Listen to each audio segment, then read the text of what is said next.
Hey guys, hi. It is Brent Abel, webtennis.com. Hope you're having a spectacular day so far, wherever you are, as you either listen in on a live broadcast today or you are watching this as a replay. Today's a Sunday, beautiful Sunday morning out here in Northern California, Moraga, California to be specific, a little bit east of San Francisco and Berkeley. About to head over to the Berkeley Tennis Club and play some doubles with some of the fellows over there. Really looking forward to it. But before I do that, I wanted to get a quick little video out to you today about mental toughness. And one of the things that is really important to my game, to make sure that I'm setting myself up to play the next point as well as possible, is how do I manage that between points time, right? Which is 20, 25 seconds, whether it's singles or doubles. And if you think about that 20 to 25 seconds between points, you know what? That's 80% of the match. 80% of the match is spent not playing points. So how you manage that time is absolutely crucial for your consistency point after point after point. I was playing a singles match the other day over at Berkeley, and my opponent, who's a good player, and is always looking for ways to get better. And, you know, one of the things that he was doing, we were about halfway through the second set, and I noticed that every time he won a point, he would have this sort of initial kind of really nice walk and just a confident thing, kind of understated, wasn't over the top, wasn't bratty, wasn't cocky or anything like this.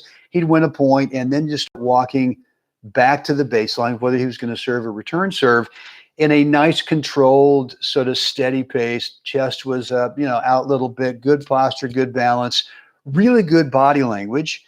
And then every time he lost a point, it was the opposite, right? To where the head was kind of down looking at the court, the back was kind of rounded over, and the speed of the walk was like a death march, right? It was just super slow, and it just looked body language like the guy was completely depressed.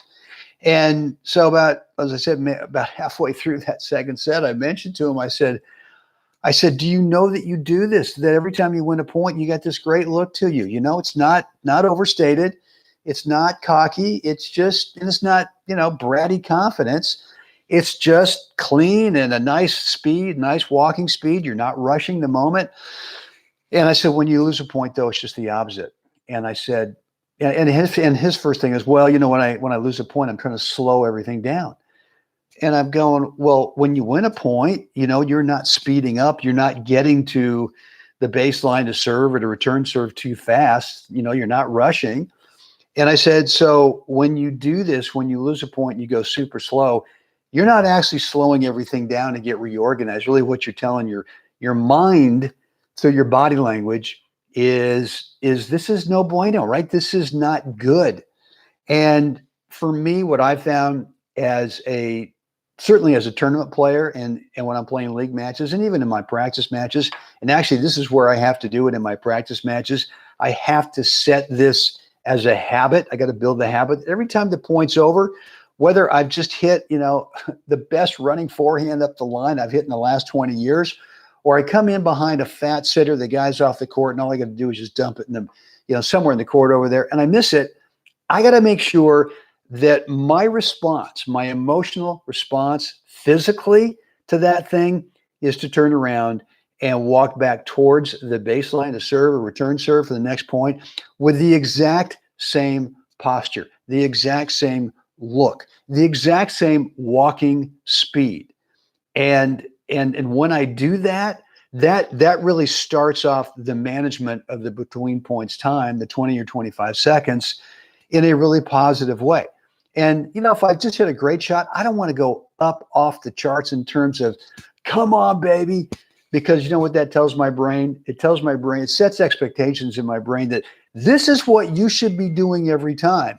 And we absolutely know that that's just not realistic. On the other side of the coin is if you go in the dumps, then it sort of tells your brain that this is what you might be expecting again. So guys, real short message today. I want to make sure that whatever happens at the end of a point, that you have the same response, right? And we keep this emotional thing on an even keel, because what that does is it helps set you up for the next point. And like if I miss an easy ball, like a passing shot, for example, I'm going up the line and I miss hold on for 1 second. There you go. I miss an easy pass up the line, right?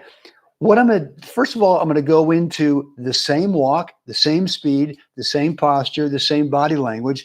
The second thing I'm going to do is I'm going to ask myself, well, not ask myself, but tell myself, well, what I meant to do instead. And what that is a rehearsal of 1 or 2 forehand strokes up the line. Obviously, there's no ball. It's just a rehearsal. It's a dry run. But I want to get the feeling of what I want to do, what my intention is to do the next time that I am presented with that situation. So, guys, hope that has helped you today. 2 things. Number 1 is your top spin serve. Right? If you're worrying about double faulting, or if you're worrying about throwing in that little fat sitter where you're allowing in singles or doubles the returner to just take charge of the point, then you know what? I want to help you. I want to give you a free copy. It's private, but I want to give you a free copy of my top spin serve course so that you understand what are the few 3 fundamentals that you got to have. No matter what skill level you're at, you've got to have these 3 fundamentals to be able to really get the feeling of how do you impart the right spin that's got some power, that's got quality spin to bring it back down, and then have a nice bounce up out of that service box over there. And you know what? If you're a young buck, a young stud, a young lady, once you get the fundamentals, you can actually start to build a kicker. Even if you're older, a senior player, I mean, there are lots of guys out there that I play with who've got a nasty high bouncing kick, top spin serve, because they do have the fundamentals that I teach in this course. Again, it's free, but it's private. And the way you get access to it, go over to webtennis.com, drop in a first name and email address, click the button, and you'll get access to that course. Second thing, guys, get out there today. Actually, I got one more for this too.